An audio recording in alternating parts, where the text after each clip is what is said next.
नमस्कार। यो हो समाचारमा स्वागत छ। म शारदा थापा। म दिपेश घिमिरे। सुरु गरौँ अहिलेसम्मका प्रमुख समाचारबाट।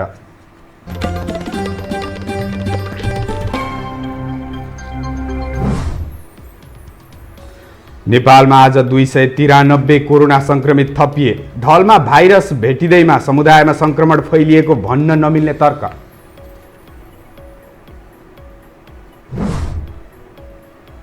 अध्यक्षद्वय अडानबाट पछि नहटेपछि नेकपा फुटको संघारमा अन्तर्द्वन्द्व नजिकबाट नियालिरहेको कांग्रेसको प्रतिक्रिया।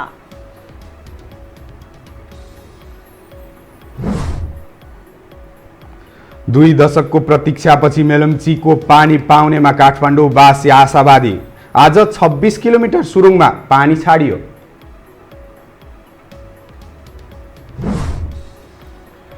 नेपालमा व्यवसाय नफस्टाउनुमा सरकारी नीति कारक रहेको उद्योगीको आरोप। स्वदेशी उद्योगलाई आत्मनिर्भर बनाउन सुझाव।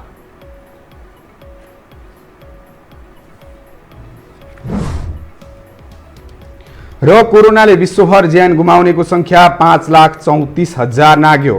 1,14,00,000 भन्दा बढी संक्रमित।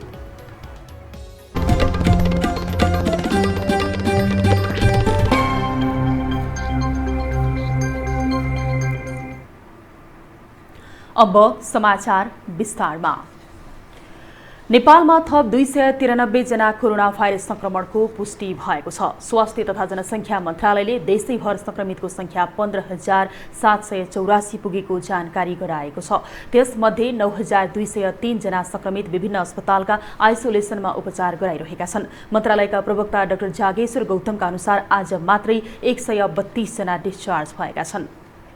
संक्रमण मुक्त भई गत 24 घण्टामा डिस्चार्ज हुनुहुनेहरूमा जम्मा 132 हुनुहुन्छ।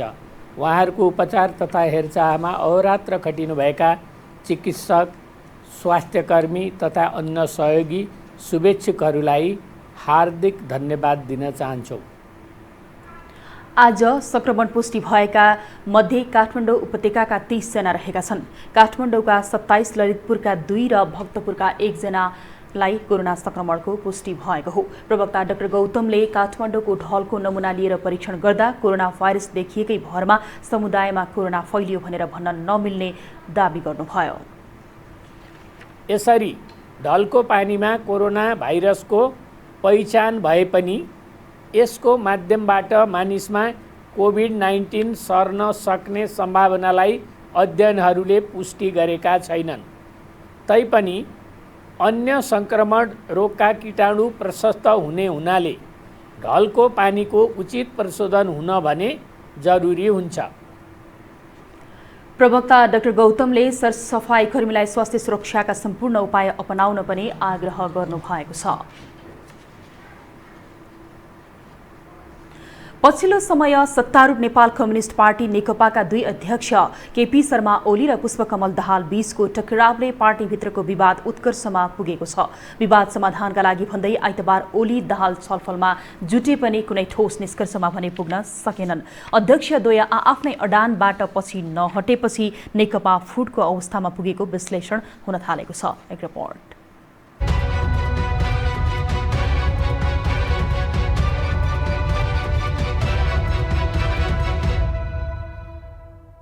यति बेला नेपाल कम्युनिस्ट पार्टी नेकपा जनताको सरकारका विषयमा भन्दा पनि पार्टीभित्रको आन्तरिक कलहमै व्यस्त बनेको छ।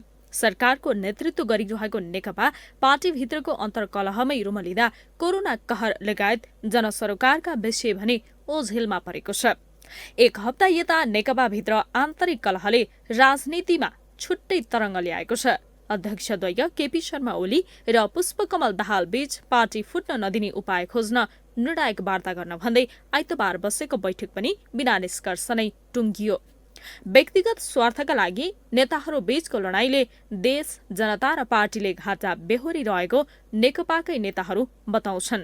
द्वन्द्व नगरिकन अवसर प्राप्त हुँदै हुन्न खोसेर लिनुपर्छ भने यो मनोवृत्ति कसैमा आएको छ भने यो दुईटै मनोवृत्ति राष्ट्रको हितमा पनि छैन, जनताको हितमा पनि छैन, पार्टीको हितमा पनि छैन। किचलो बढ्दै गएपछि नेकपाको स्थायी समिति बैठक नै स्थगित भयो। प्रधानमन्त्री र अध्यक्ष दुवै पदबाट पछि हट्न पार्टीभित्रै ओलीलाई दबाव बढेपछि नेकपा भित्रको कलह छताछुल्ल नै भएको छ। तर ओली कुनै हालतमा राजीनामा नदिने अडानमा छन्। आन्तरिक कलह मिलाउन पार्टीको विधान र पद्धति बाहिर गएर व्यक्तिगत दबाव हावी हुँदा नेकपा थप संकटमा पर्दै गएको विश्लेषकहरूको बुझाइ छ। प्रधानमन्त्रीजी अल्पमतमा पर्नु भएको अवस्थामा पनि यो समूह किन कारगर रूपले केन्द्रीय समितिबाट पनि र संसदीय दलबाट पनि प्रधानमन्त्रीजीलाई दुईटै पदबाट च्युत गर्नका लागि वैधानिक तवरले अगाडि आउन सकिरहेको छैन, यो बडो अचम्मको प्रश्न हो। पछिल्लो समय नेकपाका अध्यक्षद्वय ओली, अध्यक्ष दाहाल र वरिष्ठ नेता माधव कुमार नेपाल बीचको शक्तिको टकरावका कारण पार्टी फुटको अवस्थामा पुगेको छ। अध्यक्ष दाहाललाई नेता नेपालले साथ दिएका छन्। दुई अध्यक्ष बीच सहमतिका लागि अझै बाँकी उपाय अपनाउने कोसिसमा नेकपाका नेताहरू छन्। तर दुवै अध्यक्ष आफ्नो अडानबाट पछि हट्ने संकेत भने देखिँदैन। सोमबार बस्ने स्थायी समिति बैठकले नेकपाको विवादलाई टुङ्ग्याउन सक्ला त? यो हो टेलिभिजनका लागि राधा ढुङ्गाना, काठमाडौँ। नेपाली कांग्रेसले नेपाल कम्युनिस्ट पार्टीभित्रको अन्तर्द्वन्द्वलाई नजिकबाट नियालिरहेको प्रतिक्रिया दिएको छ। कांग्रेसले नेकपा भित्रको विवादलाई नजिकबाट हेरिरहे पनि पार्टीको आवश्यकताको विषय नभएको जनाएको हो। आज बसेको केन्द्रीय कार्य समिति बैठकपछि प्रवक्ता विश्वप्रकाश शर्माले प्रतिपक्षी दलको नाताले सत्तारूढ दलभित्रका गतिविधि नियाल्ने कर्तव्य भए पनि कुनै भूमिका खोज्न जिम्मेवारी र सरकारले नदिने बताउनुभयो। सभापति शेरबहादुर देउवाले प्रधानमन्त्री केपी शर्मा ओलीसँग भेटघाट गरेको प्रसङ्गमा प्रवक्ता शर्माले स्वाभाविक भएको बताउनुभयो।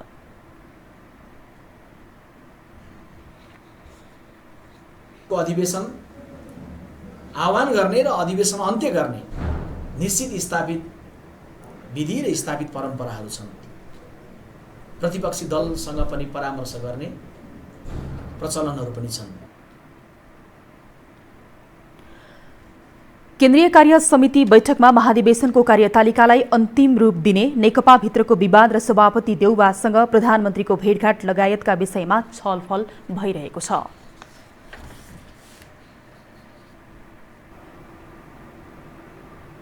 अब बाँकी समाचार। विश्वव्यापी कोरोना संक्रमणबाट नेपाल पनि अछुतो छैन। एकातिर रोगको त्रास, अर्कोतिर भोकको समस्याले नागरिक पीडामा छन्। यस्तो बेला राजनीतिक नेतृत्व सत्ताको लुछा चुडीमा लागेका छन्। आफूले चुनेका जनप्रतिनिधिहरूको यस्तो चाल देखेर नागरिक निराश भएका छन्। एक रिपोर्ट।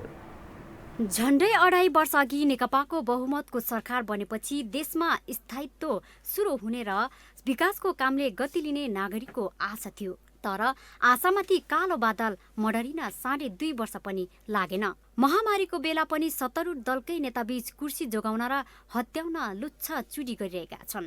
कोरोना संक्रमणको त्रास र लकडाउनको मार बीच यसले सर्वसाधारणलाई आक्रोशित बनाएको छ। आउने चुनावमा यी राष्ट्रघातीहरूको त आफै पराजय भइहाल्छ। उनीहरू त आफै बिलाएर सकिएर जान्छन्, किनभने जनसमर्थन यिनीहरूलाई हुँदैन। 2-4 जना नेताहरू राष्ट्रघातीहरू उफ्रेर त जनताले त यिनीहरूलाई सपोर्ट गर्दैनन्। जनताको सपोर्ट भनेको राष्ट्रियताप्रति, राष्ट्रप्रति, राष्ट्रवादी सरकारप्रति अहिले एकदम कटिबद्ध छ र राष्ट्रवादीहरूको जित हुन्छ, नेपालको जित हुन्छ। यो नेकपाभित्र चाहिँ भइरहेको विवाद छ नि, यसलाई चाहिँ आन्तरिक विवाद हो। यसलाई चाहिँ ठुलो ठुलो नेताहरू मिलेर चाहिँ एक आपसमा मिलेर यो देशलाई अगाडि बढाउनु पर्ने अवस्था छ नि त अहिले, होइन? त्यो अवस्थालाई हेरेर चाहिँ मध्यनजर गर्दै चाहिँ दुईटा ठुला यो उहरूले चाहिँ दुईटा मर्ज भएको छ नि त पहिला। अहिले अब फुट्ने अवस्थामा पुगेको छ भन्ने हल्ला सुनिन्छ, होइन? देशलाई अगाडि बढाउने र त्यो गुमेका भूभागहरूलाई चाहिँ आफूतिर। कोरोना संक्रमण नियन्त्रण र रोकथामलाई प्रभावकारी बनाउने र यसका कारण प्रभावित जनजीवनलाई कसरी सहज बनाउने भन्नेतर्फ जानुपर्ने हो। संक्रमित थपिएको थपिएछन्। क्वारेन्टाइनको हालत दयनीय छ। 3 महिनाभन्दा लामो लकडाउनका कारण नागरिकको चुलो नबल्ने अवस्था आएको छ। यस्तो बेलामा पनि नेताहरूबीच सत्ताका लागि लुच्छा चुडी चल्नु लज्जाको विषय हो। म यस बारेमा अहिलेको यो भनेको यो अवस्थामा यो घडीमा चाहिँ अहिले सबैजना चाहिँ एक भएर लाग्नुपर्ने अवस्थामा चाहिँ होइन, लाग्नुपर्ने अवस्थामा यसरी अब एउटा पार्टीभित्रै यस्तो हुनु भनेको यो राम्रो कुरा होइन, होइन? दुर्भाग्य कुरा हो। र हाम्रो नेपाली जनताको लागि चाहिँ एकदम दुःखद कुरा हो। अब यो बेलामा चाहिँ सरकारले अलिक जिम्मेवारी भएर देश र जनताको लागि अलिक उत्तरदायी भएर जवाफदेही हुनुपर्ने ठाउँमा चाहिँ अब प्रधानमन्त्री चेन्ज हुने एउटा सत्ताको लुछाछोडी गर्नुभन्दा देश र जनताले उत्तरदायी भएर जवाफदेही भए राम्रो हुन्छ लाग्छ। राजनीतिक अस्थिरताका कारण विकास हुन नसकेको भन्ने नेताहरू यस्तो प्रतिकूल अवस्थामा आफै भिडन्तमा उत्रिएका छन्। यसबाट नागरिक झनै निराश भएका छन्। सर्वसाधारणमा राजनीतिप्रति वितृष्णा बढ्नु देशका लागि पक्कै पनि राम्रो होइन।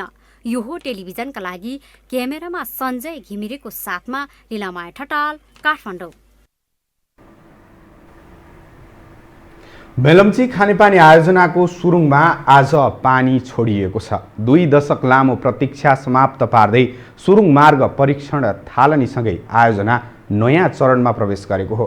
सिन्धुपाल्चोकको मेलम्चीको पानी 26 किलोमिटर सुरुङमा पानी छोडिएपछि उपत्यकावासीमा आशा पलाएको छ।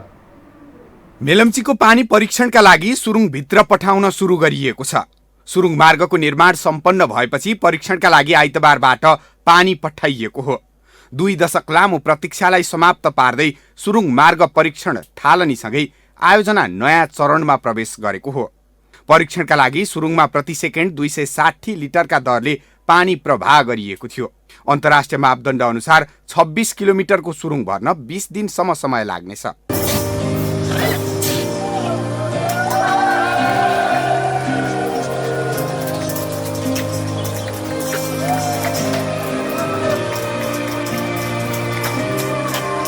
पूर्ण रूपमा भरिएको सुरुङ 10 दिनसम्म यथास्थितिमा राखिनेछ।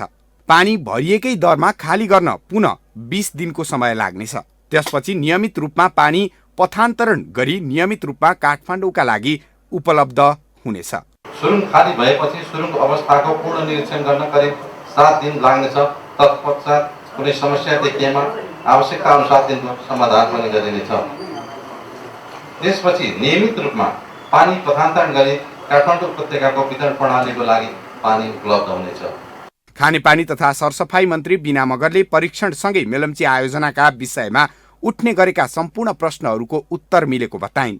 मेलम्ची आयोजना निर्माणका क्रममा प्राकृतिक, सामाजिक र राजनीतिक रूपमा थुप्रै चुनौतीहरूको सामना गर्नु परेको उनको भनाइ छ। प्राविधिक रूपमा थुप्रै कठिनाइहरू रह्यो, सामाजिक रूपमा थुप्रै कठिनाइहरू र चुनौतीहरूसँग सङ्घर्ष गर्न पर्यो। राजनीतिक रूपमा पनि यसले थुप्रै प्रश्न सूचकहरू सिर्जना गर्यो र पटक पटक हाम्रो टाउकोमा ठोक्ने काम पनि गर्यो। तर आज सगर्वका साथ म तपाईँहरूको माझमा राख्न चाहन्छु, मेलम्ची आयोजनाले थुप्रै प्रश्नहरूको अन्त्य गरिदिएको छ। निर्माण कम्पनीसँग गरिएको सम्झौताको म्याद पुस मसान्तसम्म रहेको छ। निर्माण काम निर्धारित समयभन्दा पहिले नै सकिने विश्वास लिएको छ। सुरुङको गेट तथा सञ्चालन प्रविधि जडान सम्पन्न गरेपछि पानी पठाएर परीक्षण थालिएको हो।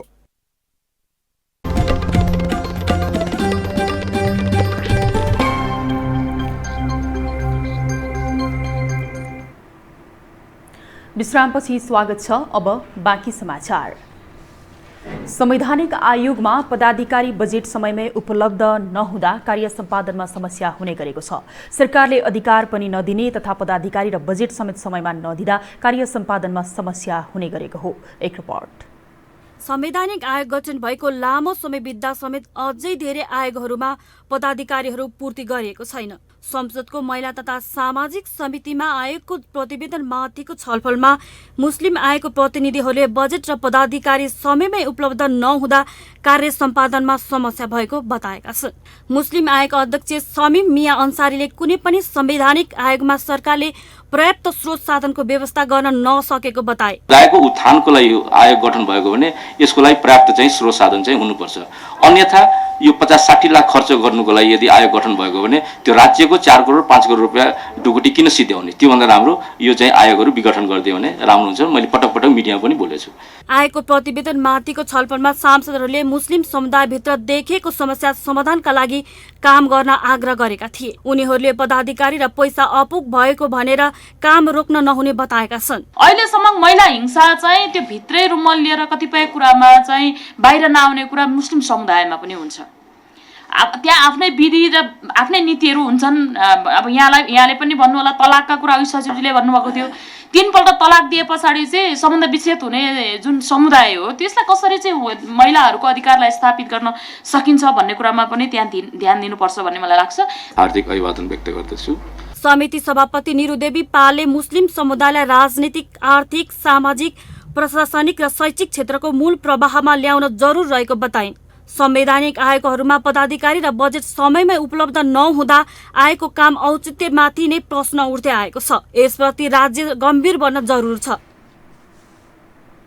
यातायात व्यवसायीहरूले विदेशबाट उद्धार गरी ल्याइएकाहरूलाई सवारी भाडामा ठगी गरेको भन्दै भाडा दरको विवरण उपलब्ध गराउन माग गरेका छन्। सार्वजनिक यातायात केन्द्रीय महासंघ नेपालका पदाधिकारीले आज यातायात व्यवस्था विभागका महानिर्देशक गोगन बहादुर हमाललाई भेटी होल्डिङ सेन्टरबाट प्रदेश र स्थानीय तहसम्म पुर्याउँदा भाडा दर महँगो बनाइएको भन्दै त्यसको सूचना उपलब्ध गराउन माग गरेका हुन्। महासंघका वरिष्ठ उपाध्यक्ष किरण कुमार रिजालले विभागले आफूहरूलाई कुनै जानकारी नगराएको र यात्रुलाई महँगो भाडामा घर जान बाध्य पारेको बताउनुभयो। त्यो हुँदै पनि हामीले तपाईँको चाहिँ न्यूनतम भाडा दरमा चाहिँ यस्तो बेलामा हामीले नेपाली यात्रुहरूलाई अथवा विदेशमा चाहिँ अलपत्र परेर बसेका नेपालीहरूलाई उद्धार गर्ने कुरामा हाम्रो दायित्व सम्झेर उहाँहरूलाई चाहिँ हामीले कम भाडा दरमा चाहिँ हामीले चाहिँ सेवा दिन सक्छौँ भनेर हामीले लिखित रूपमा चाहिँ यातायात व्यवस्था विभागले तोकेको भाडामा 40 तराईको क्षेत्रबाट 40%, मध्य पहाडीबाट 50% र उच्च पहाडीबाट 60% मात्रै फ्युल इन्धन खर्च मात्र लिने गरी सेवा दिन्छु भनेको ठाउँमा आज लगभग 20 दिन हुँदा पनि हाम्रो विषयमा कुनै सुनवाई र छलफल यातायात विभागले नगरेको।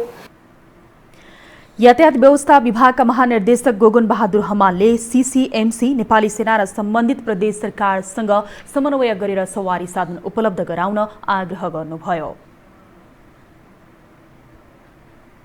सबैका गाडी प्रपोजल मिलाएर लान पनि नसकिने र त्यहाँ 2-3 वटा प्रपोजल पनि गरेका थिए र त्यो प्रपोजल चाहिँ हामीले चाहिँ सम्बन्धित व्यवसायहरूलाई तपाईहरु त्यहाँ चाहिँ आर्मीको पनि त्यहाँ संयन्त्र रहने गर्छ।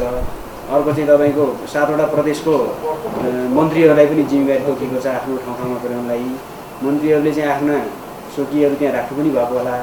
त उहाँहरुसँग तपाईहरुले कोर्डिनेसन गरेर चाहिँ गाडी चाहिँ कोले त्यहाँ कोर्डिनेसन गर्नुहुन्छ, गाडी आफ्नो ढङ्गले चाहिँ अगाडि चाहिँ त्यहाँ उपलब्ध गराउनुहोस् भनेर हामीले त्यो चाहिँ भनिसकेको सबै व्यवसायले भनेको। व्यवसायीहरूले सवारी साधन उपलब्ध गराउने विषयमा आफूहरूलाई सूचना नदिनुले ठूलै ठगी भएको हुन सक्ने बताएका छन्।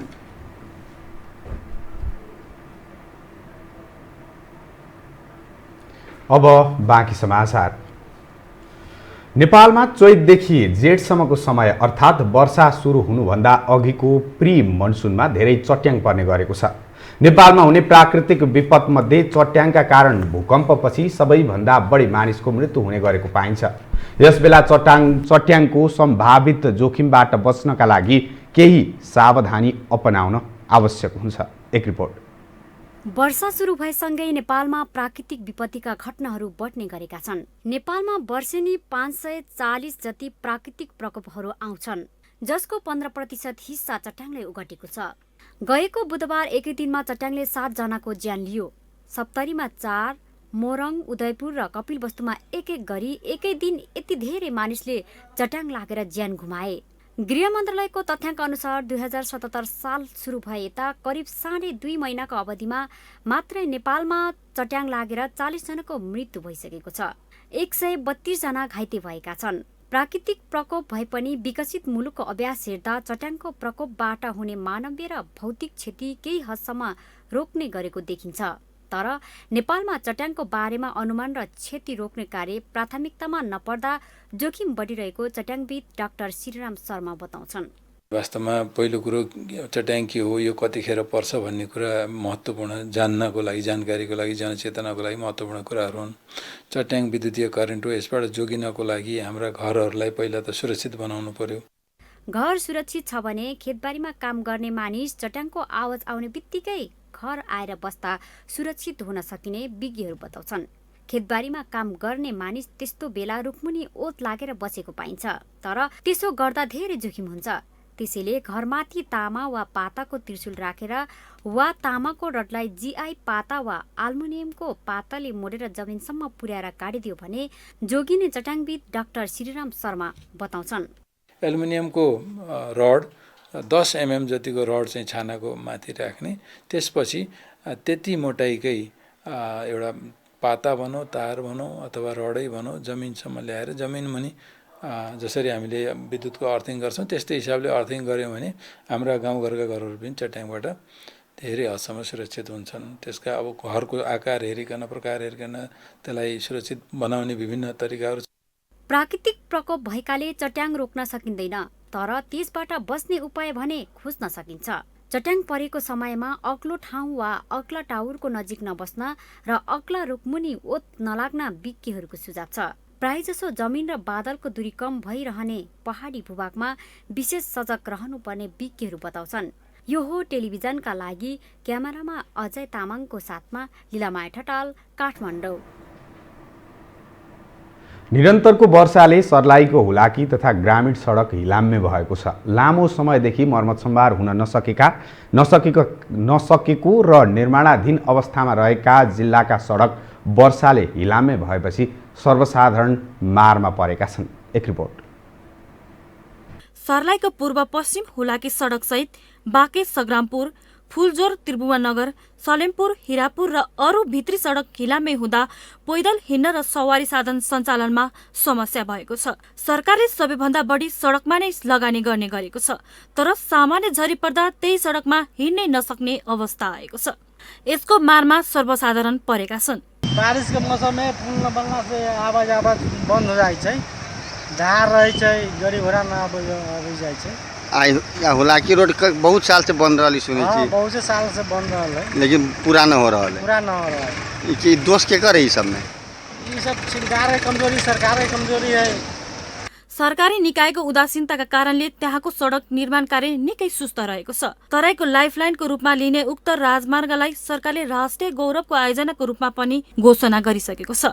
तराईका 20 जिल्लालाई जोड्ने हुलाकी राजमार्गको निर्माण कार्य गति लिन नसक्दा तराईका जनताहरू 1 दशकदेखि शास्ति भोग्दै आइरहेका छन्। तराई मधेसको एउटा हृदय रेखालाई सरकारले यसरी व्यवस्था गर्नु अत्यन्तै लज्जास्पद छ र यसप्रति सरकारको ध्यान जानु अत्यन्तै आवश्यक देखिन्छ। यो दुर्दशा एक दिनको होइन, वर्षौं वर्षदेखि हामी यसै किसिमको शास्ति भोग्दै आएका छौं। सरकारका जनप्रतिनिधिले उपभोक्ता समिति मार्फत सडकमा लगानी गरे पनि सडकको अवस्था जस्ताको त्यस्तै छ। जनप्रतिनिधिले विकासको नाममा उपभोक्ता समिति मार्फत कार्यकर्ता पोस्ने काम मात्र गरेको स्थानीयको आरोप छ। राष्ट्रिय गौरवको आयोजनाले समेत पूर्णता नपाउनु लज्जास्पद कुरा हो। राज्यले निर्माण कार्यलाई प्राथमिकतामा राखी 12 महिना सडक सञ्चालन गर्न सके नागरिकले राहतको सास फेर्ने थिए। यो हो टेलिभिजनका लागि सर्लाहीबाट मनोज यादवको रिपोर्ट। अब पालो आर्थिक समाचारको।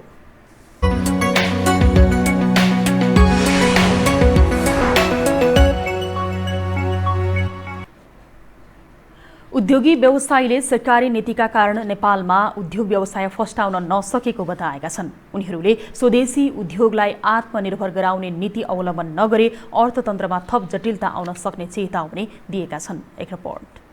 संघीय संसद प्रतिनिधि सभा अन्तर्गतको उद्योग तथा वाणिज्य र श्रम तथा उपभोक्ता हित समितिको बैठकमा उपस्थित भएका उद्योगी व्यवसायीहरूले असमान नीति नियमका कारण उद्योग व्यवसाय फस्टाउन नसकेको बताएका छन्। नेपाल उद्योग वाणिज्य महासंघका पूर्व अध्यक्ष प्रदीप कुमार श्रेष्ठले उद्योगका लागि आयात गरिने कच्चा पदार्थ र बजारमा आउने तयारी वस्तुको भन्सार ड्युटीमा हुने फरकले गर्दा नेपाली उद्योगहरू समस्यामा पर्ने गरेको बताए। त्यस्तै कोभिड-19बाट प्रभावित भएको अर्थतन्त्रमा स्वदेशी उद्योगलाई आत्मनिर्भर गराउने नीति अवलम्बन नगरिए आगामी दिनमा अर्थतन्त्रमा थप जटिलता आउन सक्ने श्रेष्ठको भनाइ छ। यहाँ धेरै जस्ता उद्योगहरूका ड्युटी स्ट्रक्चर्समा पनि धेरै फरक हुन्छ। इम्पोर्ट गर्दा कमोडिटी वस्तु फिनिश गुड र र मेटेरियलको ड्युटीको डिफरेन्सेसको कारणले गर्दाखेरि उद्योगहरू सञ्चालन सही रूपमा गर्न सकिरहेको छैन। नेपाल उद्योग वाणिज्य महासंघ उद्योग समिति सभापति अञ्जन श्रेष्ठले नीतिगत स्पष्टता, निरन्तरता र विश्वसनीयता नभए निजी क्षेत्र सबल रूपमा अगाडि बढ्न नसक्ने धारणा राखे। उनले सरकारले उद्योगीलाई हेर्ने र बुझ्ने सोचमा समेत परिवर्तन ल्याउनु पर्ने बताए। 20 वर्ष अगाडिदेखि मूल्यहरूपी करबाट हामीलाई जुन संरक्षण दिएको त्यो संरक्षण हटाइयो। अब हामीले 13% भ्याट बुझाउनु पर्ने अवस्था आयो, जसले गर्दाखेरि हाम्रो लागत बढ्यो। त्यो लागत बढेपछि बजारमा हामीले कम्पिटिसन गर्न सकेनौँ।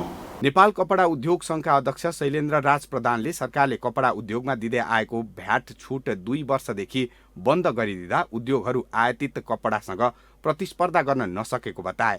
सरकारले स्पष्ट नीति लिन नसक्दा नेपालमा कपडाको अवैधानिक व्यापार मौलाउँदै जाने र भएका उद्योग पनि बन्द हुने अवस्थामा पुगेको उनको भनाइ छ। हामी उद्यमी व्यवसायीलाई चाहिँ हेर्ने, सोच्ने, बुझ्ने दृष्टिकोण चाहिँ कहिले परिवर्तन हुन्छ भने अब हामीलाई जहिले पनि यो उद्यमी व्यवसायीहरू चाहिँ यो नाफा गर्ने मात्र भनेर भन्छ, यिनीहरू खालि चाहिँ नि नाफै गर्ने, नाफै कमाउनु मात्र बसेको भन्ने किसिममा हेरिन्छ। तर हाम्रो दृष्टिकोणबाट हेर्दाखेरि हामी आफूले हेर्दाखेरि त हामी त नाफा कमाउनै बसेका हो। उद्योगी व्यवसायीहरूले सरकारले आयातमा भन्दा स्वदेशी उत्पादनमा हुने उद्योगलाई प्रोत्साहन गर्ने नीति क्रमशः लिए सबै क्षेत्रमा आत्मनिर्भर हुँदै निर्यात बढाउन सकिनेमा जोड दिएका थिए।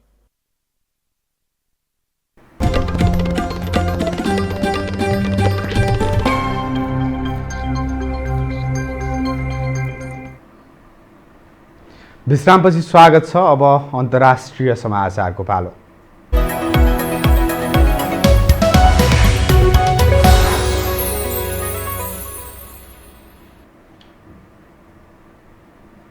कोरोना भाइरस संक्रमणका कारण विश्वभर मृत्यु हुने व्यक्तिको संख्या 5,34,000 नागेको छ। साथै यस संक्रमणबाट विश्वभर 1,14,00,000 भन्दा बढी संक्रमित भएका छन्। कोरोना भाइरसका कारण बिरामी भएका 64,60,000 भन्दा बढी निको भएका छन्। त्यस्तै छिमेकी मुलुक भारतमा कोरोनाका कारण 19,000 भन्दा बढीको मृत्यु भएको छ भने 6,75,000 भन्दा बढी संक्रमित भएका छन्। अन्तर्राष्ट्रिय समाचारसँगै हामी यो समाचारको अन्त्यमा आइपुगेका छौँ। जाँदा जाँदै प्रमुख समाचार पुनः एकपटक।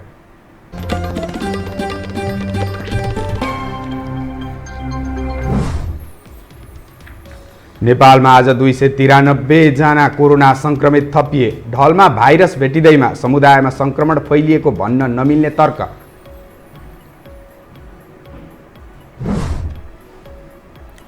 अध्यक्षद्वय अडानबाट पछि नहटेपछि नेकपा फुटको संघारमा अन्तर्द्वन्द्व नजिकबाट नियालिरहेको कांग्रेसको प्रतिक्रिया।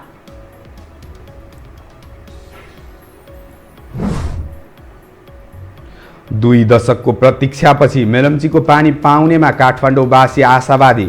आज 26 किलोमिटर सुरुङमा पानी छाडियो।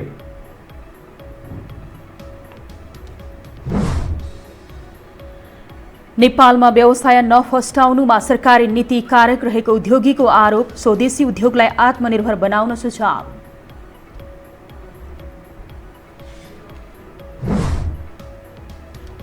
र कोरोनाले विश्वभर ज्यान गुमाउनेको संख्या 5,34,000 नाग्यो। 1,14,00,000 भन्दा बढी संक्रमित।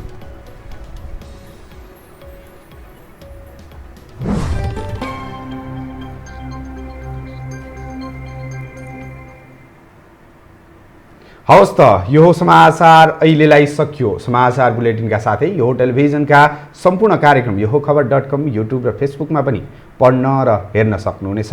मोबाइलमा यो टिभी एप डाउनलोड गरी हामीलाई प्रत्यक्ष हेर्न सक्नुहुनेछ। तथ्य सहितको निष्पक्ष समाचारका लागि हेर्दै रहनुहोला यो टेलिभिजन। नमस्कार।